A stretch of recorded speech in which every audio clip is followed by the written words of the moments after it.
As the sky dimmed and shadows stretched across the quiet street, Jack Harper steered his car slowly into the driveway, the gravel crunching softly beneath his tires. He turned off the engine and sat for a moment staring at the quiet street bathed in warm porch light and drifting barbecue smoke. The evening was peaceful, almost too peaceful. Kids' laughter, a breeze in the trees, all the familiar markers of a typical suburban night. Everything looked the same: trimmed lawns, white mailboxes, creaky porch swings. But Jack couldn't shake the tension coiling in his gut. Something felt off, like a storm was forming behind the calm. He'd learned to trust that instinct. He stepped out and looked at the house. 2 stories, sea green shutters, neatly kept lawn. It hadn't changed since the day he and Kate first saw it 12 years ago. Back then, it felt like a dream. He remembered her running barefoot through the empty rooms, laughing, planning where the bookshelves and mirrors would go. It felt like home, even before the boxes were unpacked. Jack used to believe that peace like this was permanent. Homemade pies, quiet evenings, Kate humming in the kitchen. After a rough past, he thought he'd earned this stability. But now, as he stood on the porch, something inside him, inside the house, felt different. The stillness didn't comfort him anymore. It unsettled him. He glanced up at the bedroom window. The light was on. Kate was probably home, or maybe not. He couldn't be sure anymore. Jack was in his early 40s, a broad-shouldered man whose military posture hadn't left him. Time had sharpened his features and dusted gray into his hair, but he carried it well. His eyes, cool gray-green, lingered on the upstairs glow. He used to feel grounded here. Lately he felt untethered. He remembered proposing to Kate by the lake, how she cried, laughed, and said yes without hesitation. Back then the future felt wide open, full of love and trust. But lately that feeling had faded. Inside, the hallway was dark. Kate usually left the light on when he came home. Not tonight. Maybe she was working late or out with friends. But why hadn't she told him? He flipped the switch. Warm light spilled over the familiar furniture, their wedding photo, the vase of dried lavender. Kate's face beamed from the picture, wrapped around him in her lace dress. Jack kicked off his shoes, staring at the photo. The silence around him felt heavier than usual. Kate had been distant lately. Her stories about work, friends, and daily life had dried up. She no longer shared the little things. Whenever he asked, she'd just say, "I'm fine, just tired." Jack never pushed. He believed in giving space. But something had shifted, and his gut told him it wasn't just exhaustion. He walked into the kitchen and spotted a note stuck to the fridge next to a vacation photo from last summer. In Kate's tidy handwriting, it read, "Going to be late. Don't wait for dinner." That was it. No heart. No smiley. No love you. Just a sentence. Cold. Clinical. Trying to brush it off, Jack poured dog food into Barney's bowl. But the golden retriever didn't come running. Then he remembered. Kate had messaged him that morning. Vet checkup for Barney, then a walk in the park. Now it was almost 9 p.m., and neither of them were home. Jack pictured her walking through the park, maybe talking on the phone. He shook off the image. Jealousy had never been his thing. In 12 years, he'd never doubted her. Kate was charming, beautiful. People noticed her, but Jack trusted her. He was a quiet engineer, more at home in his workshop than at parties.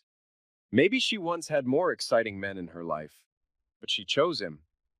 Still, he couldn't ignore the gnawing feeling.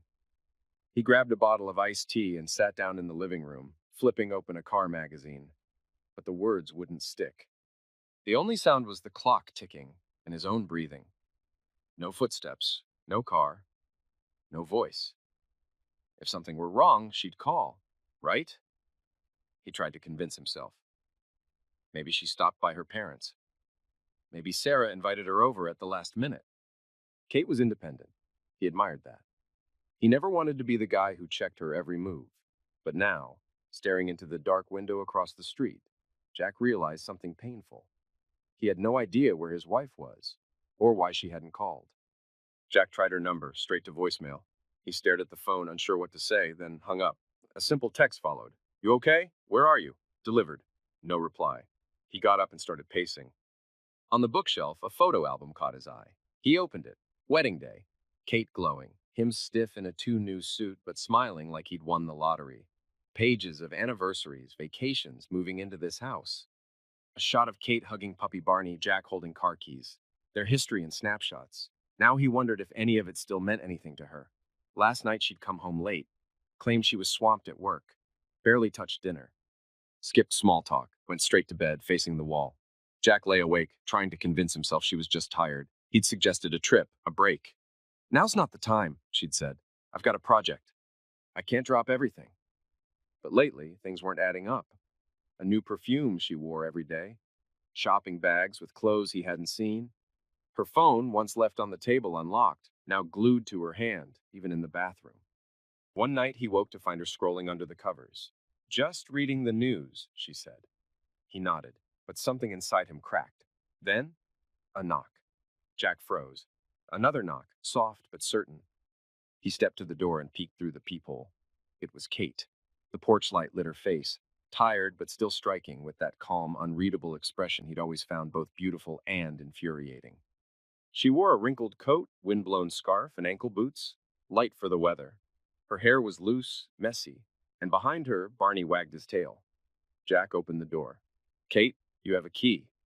She blinked, then laughed awkwardly. Right, I forgot. She walked in. Her scent hit him, a mix of her usual perfume and another cologne, male, unfamiliar. She petted the dog without meeting Jack's eyes. How was the vet, buddy? She murmured to Barney. Jack hovered nearby, trying to convince himself he was imagining things. I called, he said. Texted. Got worried. Phone died, she replied quickly. We took a long walk, ran into Sarah, got talking. Then the vet kept us waiting. Too many excuses. Too many details that didn't quite line up. Sarah lived across town. The vet closed at 7. It was past 9.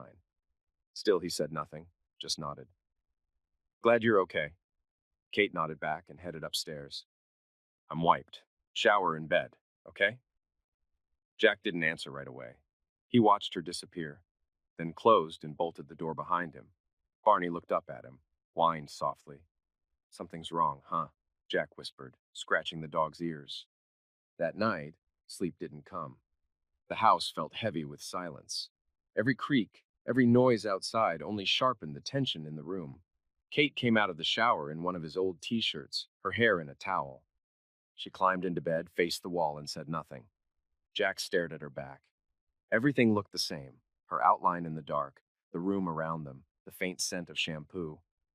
But something had gone missing. Something vital. That cologne. The shaky story. The way she avoided his eyes. Kate used to lie well when she needed to, but this wasn't a lie. This was distance, and it scared him more. He thought back.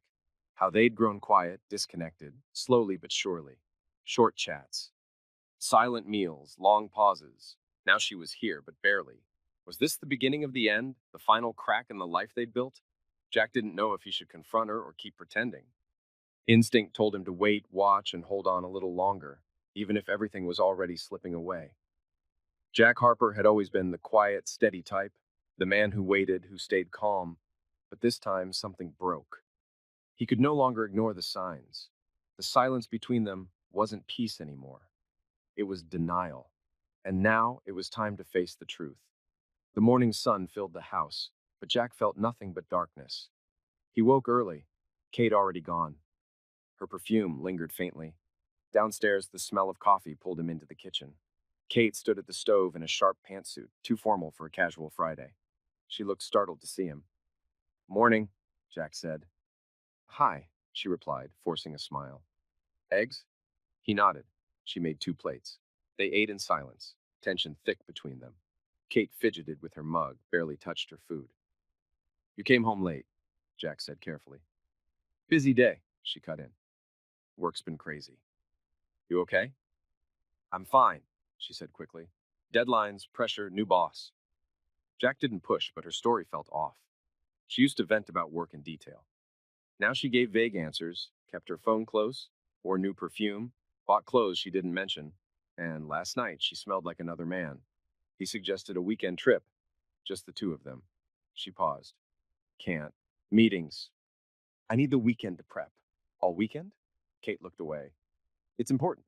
She left in a rush, mumbling, love you, then skipped their usual goodbye kiss.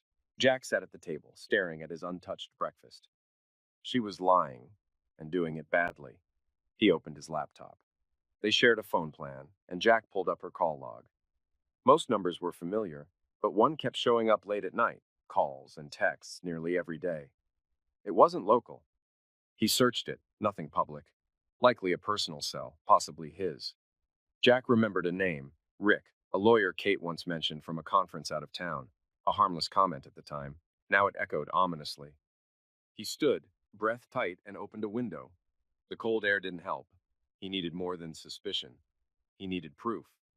The word divorce hit him like a slap.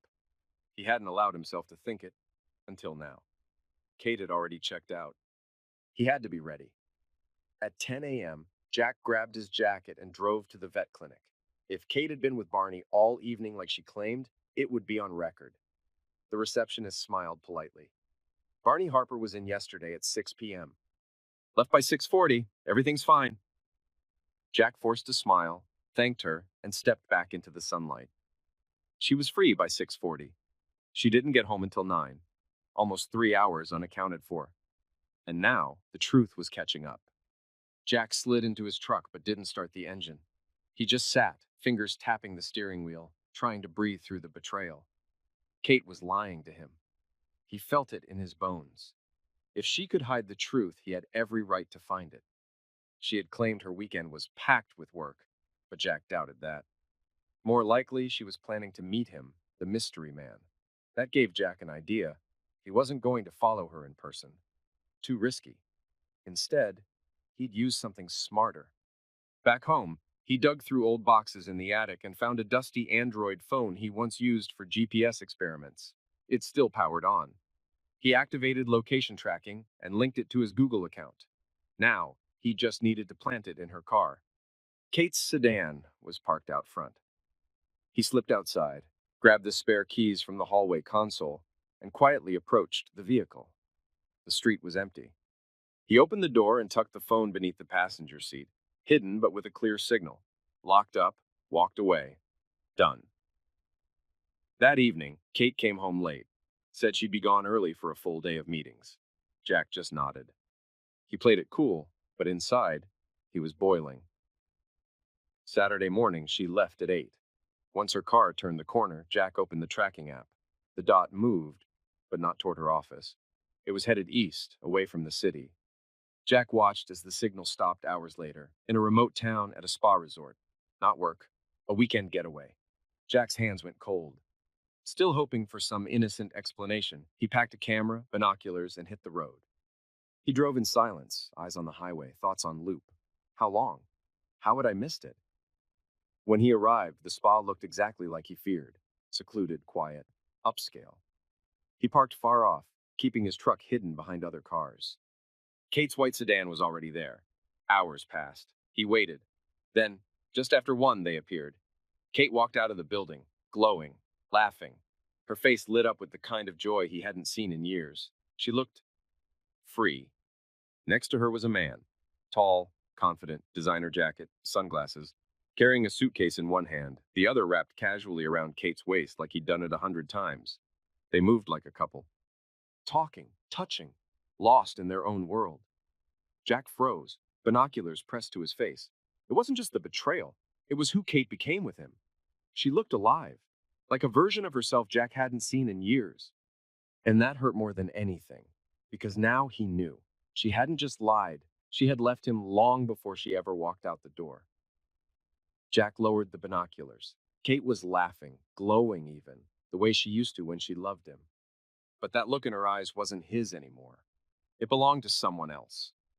He sat motionless, staring at the hotel where his marriage had just quietly ended. No outburst, no screaming, just the quiet sting of finality. He forced himself into motion. Pulled out the camera. Click, click. Dozens of shots. Kate smiling, brushing her hair behind her ear, kissing the man on the cheek. Holding his hand like it belonged there. Jack captured it all. When they drove off in the man's SUV, probably Rick, Jack stayed hidden. His chest ached, but his head was clear. The pictures were proof. She wasn't just straying, she was gone, emotionally and physically. And she thought he'd never find out. He crouched behind a hedge, staring at the camera screen, each photo twisting the knife deeper. Still, He didn't let rage take over. He had to stay smart. He waited for hours, watched them return, towels slung over their shoulders after the lake.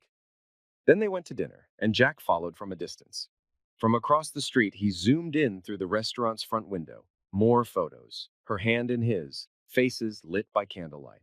That familiar smile, the one Jack hadn't seen in years. He didn't confront them. He didn't burst in. He took pictures. Because emotion wouldn't win this. Facts would. By midnight, they returned to the hotel. Jack had everything he needed. He drove home through the dead hours of the night, fighting sleep and waves of nausea. He reached the house just before dawn. It was dark. Kate wouldn't be back until Sunday night. He didn't sleep. Just sat in the living room, haunted by the images he couldn't unsee. No shouting, no breakdown, just clarity. Jack had always been level-headed. Now that quiet resolve turned into a plan. By Monday morning, he was ready to act. He recalled a colleague, Mike, who once mentioned a lawyer that helped him through a nasty divorce. Jack called under the pretense of discussing work, then casually asked for the lawyer's name. Mike didn't ask questions, just gave him the number. Raymond Scott. Jack could barely focus through the morning. At lunch, he left the office and drove downtown.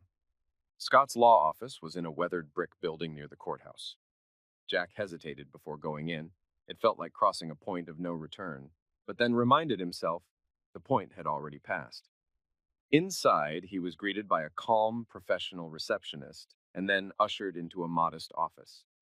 Raymond Scott was a sharp-eyed man in his 50s with a firm handshake and no time for small talk. "Mike Jenkins sent me," Jack said, voice low. "I need help." Scott nodded. "How bad is it?" Jack took out his phone and camera, showing him the photos. As the lawyer quietly studied them, Jack stared at his own hands, trying not to think about what was in those images. Finally, Scott leaned back. "This is strong. It clearly shows an extramarital relationship." "I think she's planning something. She might even file first," Jack said. "Her lover's a lawyer. She told me that." Scott didn't flinch. "If he's directly involved, that's a conflict. But it doesn't mean he won't help her behind the scenes. We'll stay ahead of it." Jack nodded, grateful, but still numb. "I want to be ready," he said. Scott motioned to the folder in Jack's hand. "Let's start with what you brought.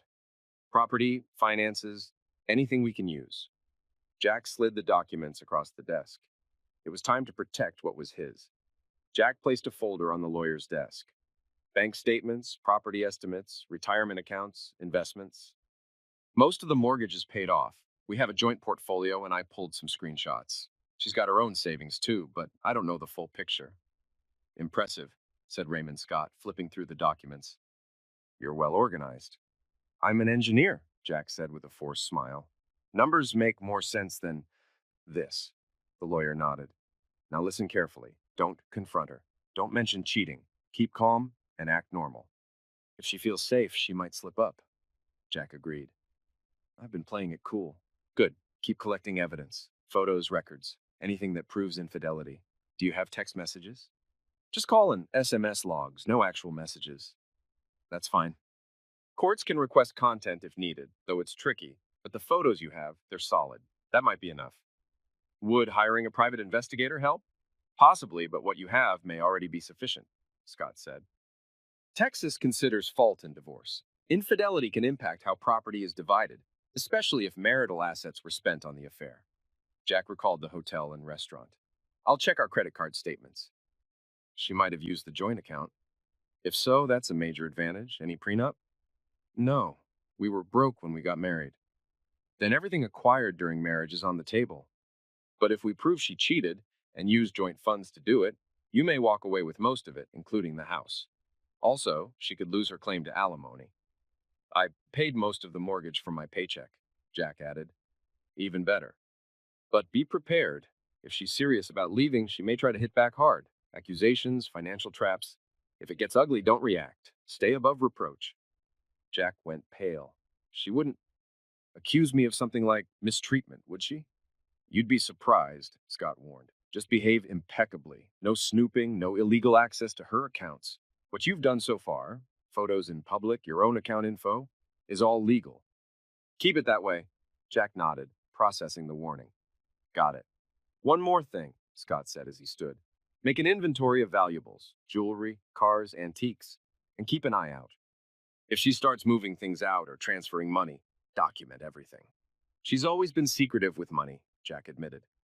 She once opened a savings account just for herself. I'll see what I can find without tipping her off. If she files first, call me. If you decide to file, we'll get everything prepped. But sometimes it's better to let her make the first move. It gives us the element of surprise. Jack shook his hand. Thanks, I'll be ready. Back at work, Jack tried to focus, but he was a ghost at his desk. Colleagues asked if he was okay. He waved them off, blaming a rough night. No one could see the storm inside him. That evening, he got home before Kate. With time to spare, he checked the filing cabinet and found an old statement from her personal account. $20,000 2 years ago. He snapped a photo. Then he peeked inside her jewelry box. Everything was still there. Heirloom necklace, diamond earrings, anniversary gifts. At least she hadn't started moving assets. Kate came home a little later. Her footsteps were light, her movements casual, but something in the air had changed. Jack greeted her with a calm smile, one he'd mastered over years of marriage. Dinner was ready, pasta, salad, her old favorite. He poured wine. Everything looked normal, but the tension between them was thick and silent. You cooked? She asked, surprised. Thought you might be tired, he said evenly. Kate hesitated, then sat. She nibbled at her food, quiet, as if choosing her words. Jack studied her movements, the way she tucked her hair, the fork in her hand, her tight jaw. Thank you, she said softly. This is nice. Jack only nodded. If he spoke, he might say too much. The silence between them stretched. No laughter. No talk about the day, just a quiet, simmering truth neither of them voiced. Jack felt its weight, but he wasn't ready to confront it. Not yet. Jack watched as Kate opened her mouth a few times, then hesitated, clearly wrestling with something. Finally, as dinner neared its end, she spoke softly. Jack, we need to talk.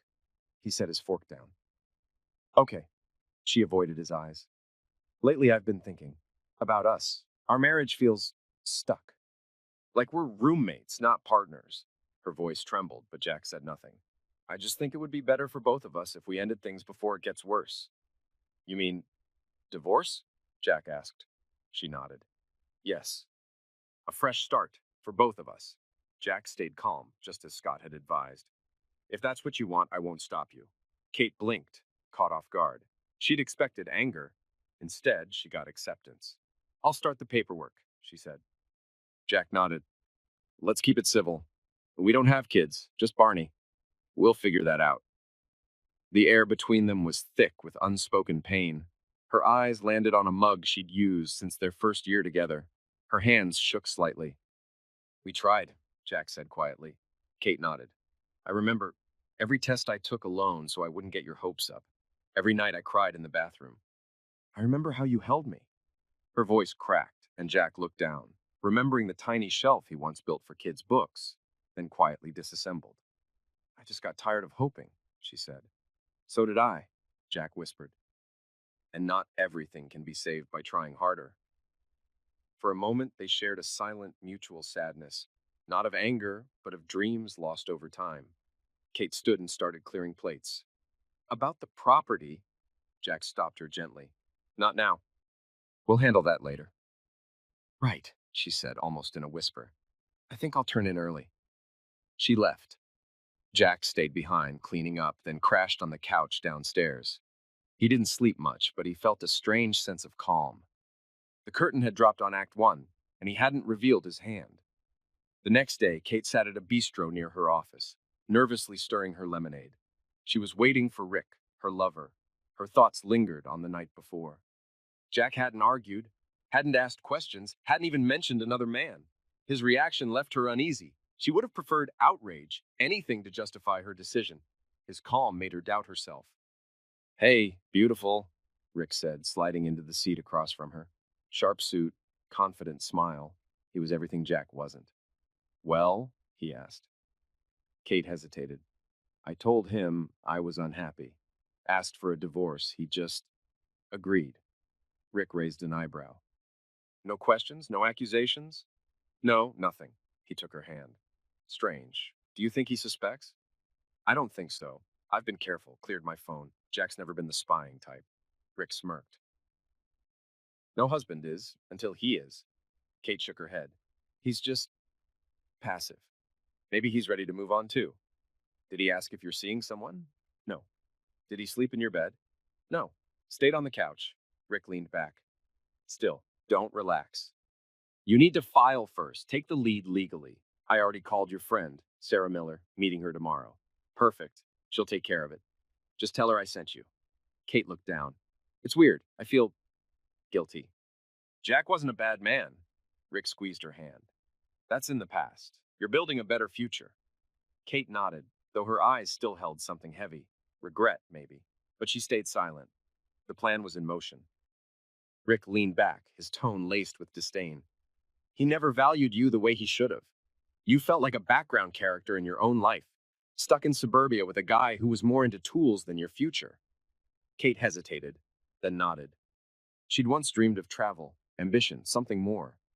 Jack had been content with routine. Maybe she had settled too soon. You deserve more, Rick continued, stroking her wrist. You wanted to live boldly, with me. And now you can. You're right, she said. I still care about him, but I won't back down. Good, Rick said. Let's talk about what you want in the split. Kate didn't hesitate. The house.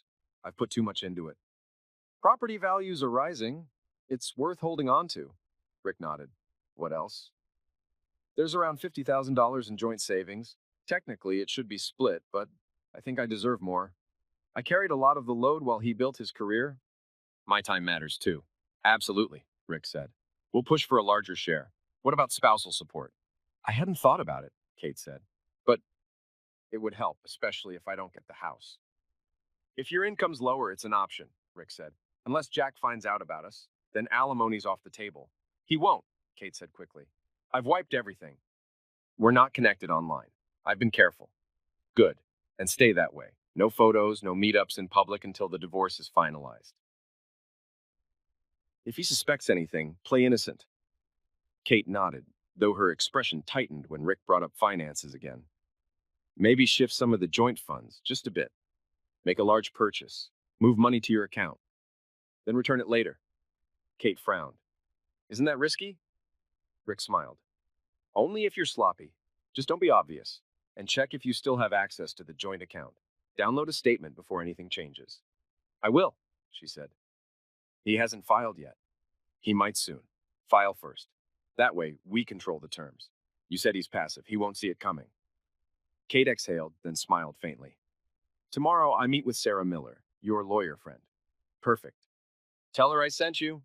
Rick glanced at his watch, kissed her, and whispered, I love you. Kate watched him leave, heart racing. Regret lingered for Jack, but she felt ready. A new life was waiting, and she wasn't going to lose. A week later, Jack pulled a thick envelope from the mailbox. Divorce papers. Inside, legal language spelled out Kate's demands. The house, half the assets, possible alimony. Jack stared at the pages, unsurprised but still stung. She was going all in. He sat at the table and called his lawyer. She filed, Jack said. As expected, Raymond Scott replied. Standard list. Money, house, support. Jack's voice stayed calm, but his grip tightened on the phone. Should we mention her affair now? We'll include it, Scott said. Photos, call logs, everything you've got. We'll introduce it strategically. Jack paused. Part of him wanted to expose everything now. Another part wanted to wait, to let her think she had the upper hand. Let's keep it vague for now, he said. Just note marital misconduct. Details come later. Scott agreed. That wording gives us leverage. When the time's right, we'll hit them hard. Good, Jack said quietly. He ended the call and stared at the blank screen. Kate would soon realize he wasn't clueless, that her careful game had been watched the whole time. And when it came time to fight, Jack would be ready, with every piece of proof lined up and waiting. Jack stood by the window, watching Barney nap on the porch. The house still looked peaceful, but Jack knew better. This was just the quiet before everything unraveled. Once he was sure Kate hadn't come home, he logged into their joint bank account. The balance was lower than expected. A $15,000 transfer had been made to Kate's personal account, disguised as a payment. He took a screenshot and shut the laptop, jaw tight. She was already moving money. trying to reduce the shared assets. Another calculated move. But Jack wasn't the fool she thought. Scott would make sure that money was accounted for in court. That night, when Kate got home, their conversation was brief. She suggested mediation, her lawyer's idea. Jack agreed, knowing it wouldn't go far but wanting to appear cooperative. They were now sleeping in separate rooms, coexisting under the same roof like strangers. Even Barney, confused by the tension, bounced between them. Jack suspected he'd end up keeping the dog. Kate's future likely didn't have room for old attachments. On the day of mediation, they arrived separately. The mediator, a calm older woman, welcomed them into a lavender-scented room. Kate brought her lawyer. Jack came alone, per Scott's advice. Kate spoke first. She wanted the house, half the savings, and short-term spousal support. She framed it as a fair start to her new chapter. Jack kept his tone steady. We bought the house together, but I paid most of the mortgage. I'm fine selling it and splitting the proceeds. Or she can buy out my half. Kate's jaw tightened, but she let him finish. As for savings, split them evenly. And alimony? We're both employed. No kids. I don't see the need. Kate jumped in. I supported him while he built his career. I worked part-time, managed the home. We're the same age, Jack replied coolly. And you've been full-time for 5 years. Making good money, Kate's lawyer whispered in her ear. The mediator offered a compromise. Kate keeps the house, but drops the alimony request. Jack nodded. As long as I get compensated for my share, that's fine. Kate scoffed. So you want to take the house and bleed me dry? I want what's fair. Their eyes locked. For the first time in a while, Jack saw something uncertain in her expression. He always had control over the finances, she muttered to the mediator. Now he wants me out. The mediator suggested a pause. Kate's lawyer agreed. They'd reconvene later. Outside, as the lawyers stepped away, Kate turned to Jack. I didn't expect this from you. What? Standing up for myself? You used to go along with everything. Now suddenly, you're all sharp edges. I'm just protecting what's mine. You wanted a civilized split. I'm offering one. You know I don't have the money to buy you out, she snapped. So you're forcing me to sell. If that's the case, yes, Kate glared. I thought you were better than this. I see I was wrong. She walked off, calling over her shoulder. See you in court. Jack watched her walk away, her final words hanging in the air like a warning. If that was how she wanted it, then he knew what to expect. A courtroom battle. But fear no longer lived in him. Over the past few weeks, something had changed. The image of the quiet, passive husband had peeled away like old paint. What remained was someone sharper, steadier, a Jack who wouldn't roll over. When the trial day came, he stood in front of the mirror for a moment. His dark gray suit, worn only for weddings and job interviews, now hung a little looser. He'd lost weight. Stress had stolen his appetite. But his reflection was composed. The softness in his expression was gone, replaced by someone leaner, older, more resolved. Shadows under his eyes told their own story. Still, his stare was focused. Running a hand through his cropped hair, he exhaled. Barney brushed against his leg, sensing the tension. Wish me luck, buddy, Jack murmured, giving him a gentle pat. The dog lowered his head as if he understood. The courtroom smelled like aged wood and paperwork. Jack took a seat beside his attorney, Raymond Scott, who gave a small nod without looking up from his files. Organized, prepared, and unreadable behind wire-rimmed glasses. Moments later, Kate entered, her lawyer in tow. She was polished in an expensive green suit, hair immaculate, posture rigid.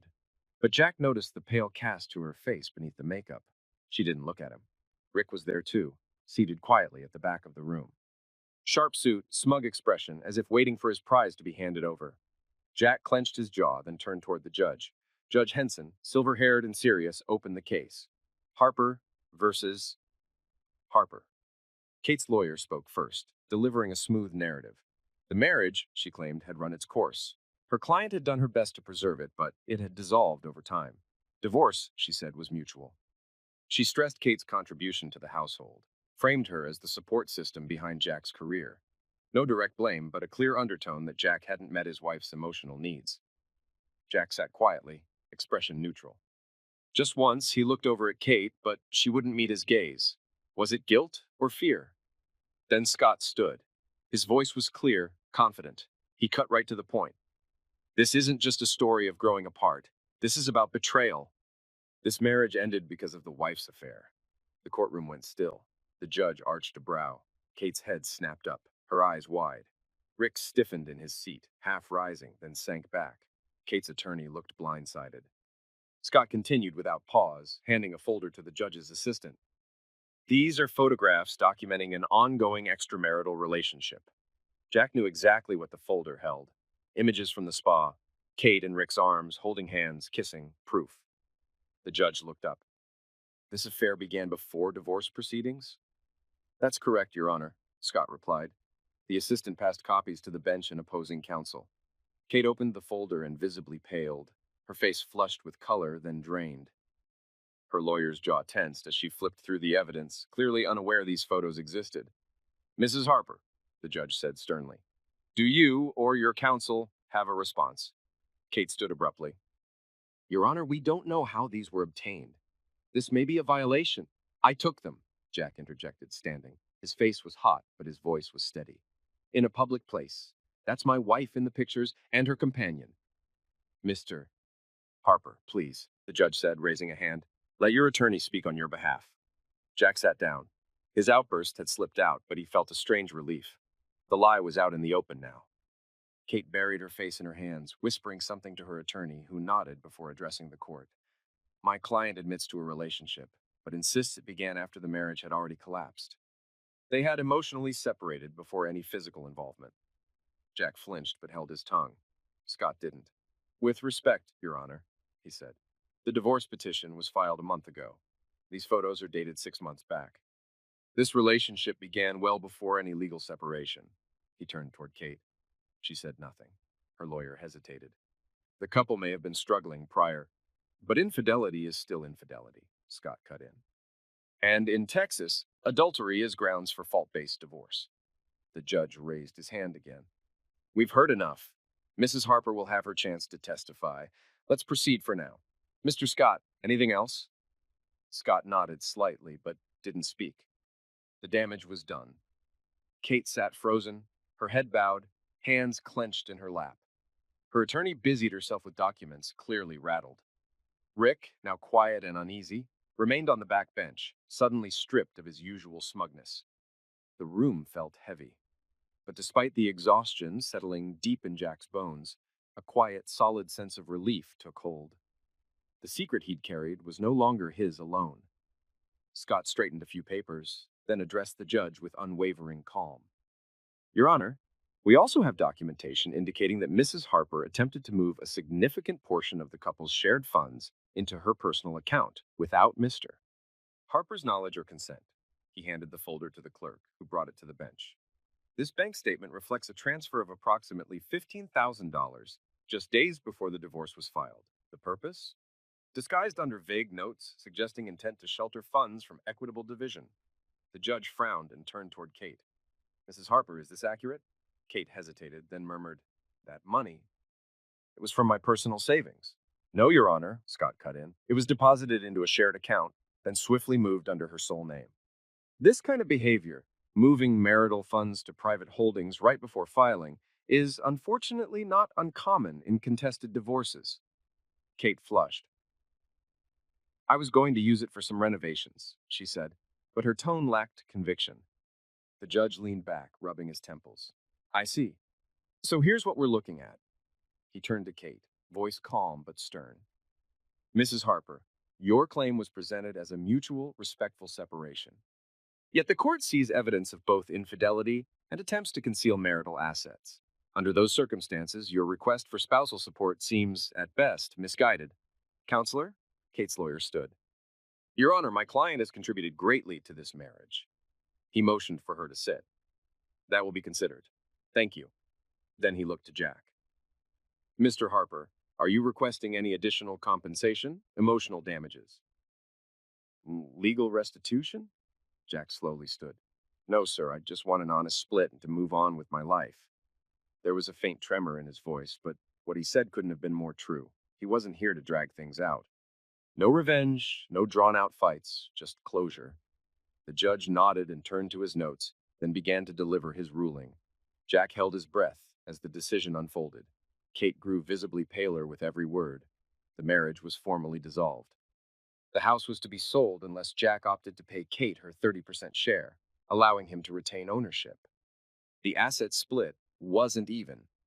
Based on Jack's larger financial contribution and the court's acknowledgement of Kate's misconduct, the division would favor him, 70% to Jack, 30% to Kate. As for the $15,000 she had transferred, it would be deducted from her portion, considered already received. Spousal support was denied outright. Kate's income was deemed sufficient, and the judge cited cause for the breakdown of marriage as a factor. Both parties were to pay their own attorney fees. Jack exhaled slowly. It was more than fair. It was a clear win, legally, morally, and emotionally. Across the room, Kate looked stunned. Her hand gripped the edge of the table. She hadn't just lost the case. She'd lost control of the story she tried to script. 30% and no alimony, far from what she had counted on. The judge gave a final glance to both sides. Let's try to settle the remaining steps civilly. Court is adjourned. The gavel's crack echoed like a door closing. Jack stood. Raymond Scott extended his hand with a quiet, "Congratulations, Mr. Harper. Not every day justice comes through this clearly." Jack gave a small nod. He felt something like breath coming back to him. He gathered the documents, tucking them into the folder, and scanned the courtroom one last time. Kate hadn't moved. Her lawyer leaned in, speaking softly, but Kate just stared ahead, unblinking. Rick was gone, slipped out sometime after the ruling, like smoke in the wind. Jack wasn't surprised. When things got uncomfortable, men like Rick vanished. He had no doubt Rick would be miles away before Kate even left the building. Scott walked off to speak briefly with the judge before heading out. They would finalize the paperwork in the coming days. Jack lingered. He couldn't leave it like this. After all those years, through happiness, routine, loneliness, disappointment, there had to be something more than just silence to end it. He needed to say goodbye, not with bitterness, but with something real. He approached quietly. Kate was sitting near the window now, hunched as if weighed down by everything she'd refused to see until today. When she looked up, their eyes met for the first time in weeks. Her face trembled, tears rimmed her lashes. She tried to keep her composure, but the mask cracked. They stared at each other for a moment, two people who had shared a life. There was so much between them that no court could account for. The looks, the laughter, the dinners in silence, the dreams left behind, the love that faded quietly, and the betrayal that didn't. "You set this up," Kate choked out, her voice hoarse. "You followed me, watched me. You waited." Jack didn't flinch. "I protected myself," he replied, his voice low. "You just didn't expect me to." Kate's expression twisted. Grief, rage, shame all crashing at once. But Jack didn't raise his voice. He didn't gloat. "You wanted to blindside me," he said, quietly, cleanly. "But I wouldn't let you burn my life down without a fight." Kate sat slumped, her hands shielding her face, shoulders trembling. Gone was the confident woman who had once taken control. In her place was someone grappling with the fallout of her own choices. "I didn't think it'd end like this," she whispered through her tears. "This isn't what I imagined." "No one ever thinks it will," Jack replied quietly. "No one walks down the aisle expecting it to fall apart." He sighed deeply. "I didn't want to fight. I loved you. I wanted to fix things, but not at the cost of my self-respect. You may not have meant to do what you did. Not all at once, but you made your decision." Silence stretched between them. When Kate finally lifted her head, her face was streaked with tears, her eyes rimmed with red. She looked hollowed out. But beneath that broken exterior was something painfully real, a kind of stripped-down honesty that came too late. "So now what?" she asked bitterly. "Are you satisfied? You held your ground, claimed your victory. Is that what this was about?" Jack didn't answer right away.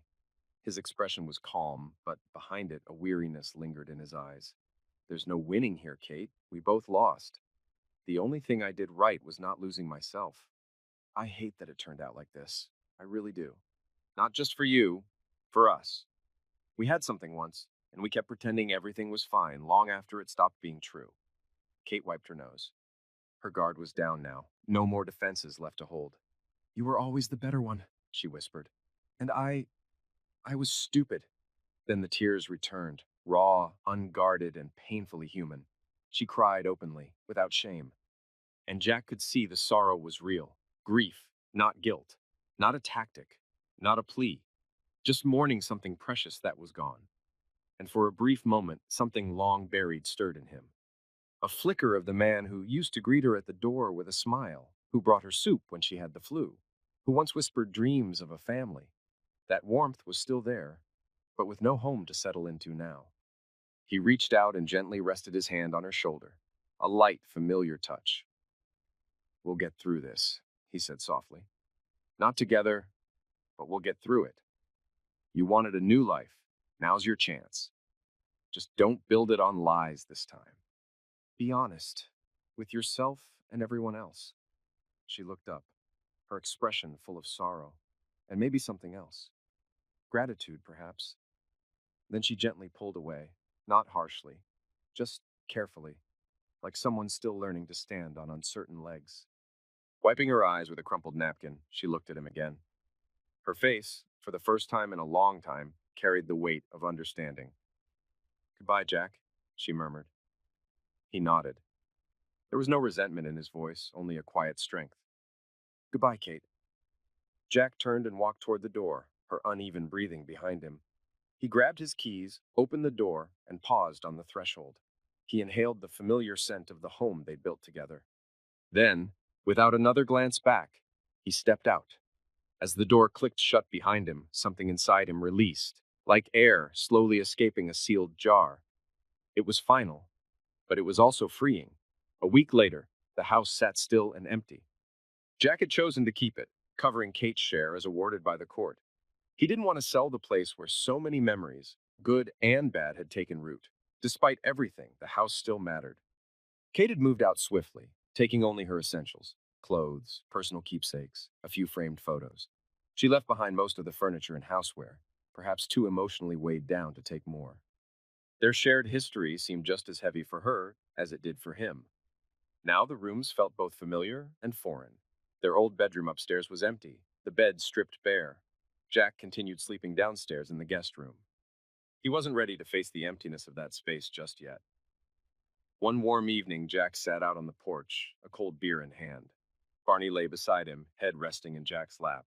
The summer breeze carried the scent of cut grass. A neighbor across the street pushed a mower, and for a moment Jack could have been living in a simpler time. He gazed at the horizon where the sunset had spilled golden pink across the sky. His life had turned inside out. Just a few months earlier, he was a regular guy, a husband, a homeowner, a man with routines. Now, divorced. The word still felt foreign, like a label that didn't quite fit. Barney shifted slightly, letting out a low sigh. Jack smiled faintly and scratched behind his ears. "We made it, huh?" he said. The dog glanced up, eyes full of trust. The feeling that filled Jack's chest was tangled, a mix of relief and aching loss. No more pretending, no more dodging the truth. The storm had passed, but in the calm after there was wreckage. He had lost the woman he once adored. The trust that glued their life together was gone, and even though he'd done nothing wrong, the aftermath still stung. He placed the bottle beside him and rubbed his face with both hands. During the whole ordeal, he'd been too focused, too restrained. Now that it was over, the emotion crept in. He closed his eyes. Memories began surfacing.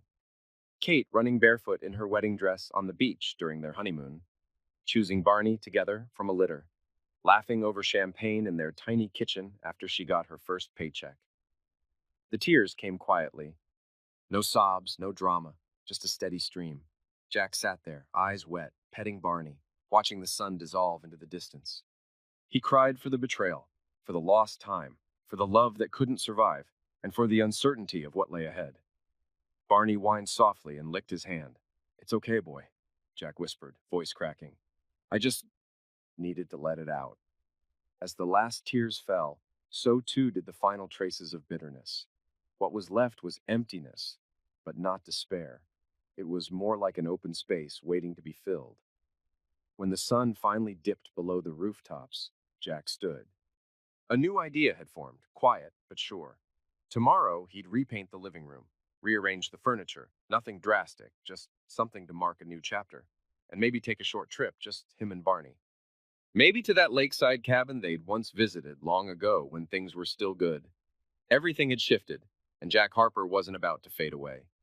If he, a quiet and unassuming engineer, had managed to endure betrayal and dishonesty, then solitude wouldn't break him either. The gate clanged shut behind him. Jack glanced back and saw Mrs. Randolph, his elderly neighbor, waving warmly from her porch. Evening, Jack. How are you holding up? My husband and I baked a pie. Want me to bring you a slice? For the first time in what felt like forever, Jack gave a real smile. Thank you, Mrs. Randolph. That's very thoughtful. I'll stop by later. Come on, dear. Don't be shy, she added with a wink, clearly pleased to see his smile again. Naturally, the neighborhood already knew what had happened. Suburban gossip spread fast. But Jack hadn't felt judged, only supported. Back on his porch, he let his eyes drift across the dimming street. Ordinary people in ordinary homes carrying their own joys and burdens. He was one of them now. No better, no worse. Just someone who had been through the fire and stayed standing. Let's go, Barney, he murmured to his retriever. There's work to do. He tapped his leg and Barney sprang up, tail wagging. Jack glanced up at the sky where the first stars had begun to twinkle. Something stirred inside him. Quiet, tentative hope. He didn't pretend the future would be easy. There would be lonely nights, difficult memories. But something solid had awakened in him, and it wasn't going away. Maybe, just maybe, after the storms, happiness would return, earned and real. He stepped through the doorway, and the soft glow of the hallway greeted a different Jack Harper, the one who'd walked through betrayal and come out whole. Almost a year passed. Jack eased into his new chapter, not lonely, just living alone. His days followed a peaceful rhythm. Work, time in his garage, long walks with Barney, quiet evenings with a book. He renovated the bedroom, painted the living room, built a new porch. It was a fresh start, clean in his own. Holidays still stung sometimes. Certain memories surfaced unexpectedly, but they no longer cut deep. They simply lingered with a gentle sadness. The past had its place, but no longer weighed him down. Then Lily appeared. They met at the library. Barney had tugged toward the door, whining. Out walked a woman with reddish hair, crow's feet from smiling, and an armful of books. She scratched Barney's ears and smiled at Jack, and that was the beginning. No awkwardness, no effort, just easy. She taught literature at the nearby college and had recently moved to town. She didn't pretend or try too hard. Jack noticed that immediately. She was grounded. And in that calm, something warm flickered. Coffee dates turned into long walks. Walks into dinners. She laughed at his bad jokes, baked old family recipes, and once shared a rainy truck bed picnic when plans fell through. She never poked at his past, but listened when he was ready. Jack didn't expect to fall in love again. But one morning, as Lily tied her scarf before a trip to the farmer's market, he realized he feared losing her. That meant only one thing. 15 months after the divorce, Jack stood on the shore of the same lake where he'd once proposed to Kate. In his hand, a simple white gold ring with a small stone. Lily didn't like flashy things. Barney, older now but still sprightly, lay nearby. In Jack's other hand was a thermos of coffee. He waited as Lily stepped out of the car. They'd planned a casual morning picnic, just like that first one. No, life wasn't what it had been, but Jack was ready to begin again. Lily approached, adjusting her scarf against the breeze. Why'd we come out here? He handed her a coffee and said quietly, because it was here I once thought I deserved happiness. And now I know I was right, just had the timing wrong. She gave him a curious look. Jack knelt down, opened a small velvet box, and held it out. Lily, you've been the best part of my life since the worst part ended. I'm not asking you to fix me. You already have. I just want to be beside you, always. Will you marry me? Leaves rustled in the wind, and Barney gave a soft bark as if encouraging them. Lily's hands flew to her mouth, her eyes sparkling. Yes, Jack. Of course, yes. And for the first time in what felt like forever, Jack Harper didn't just feel alive. He felt completely, deeply happy.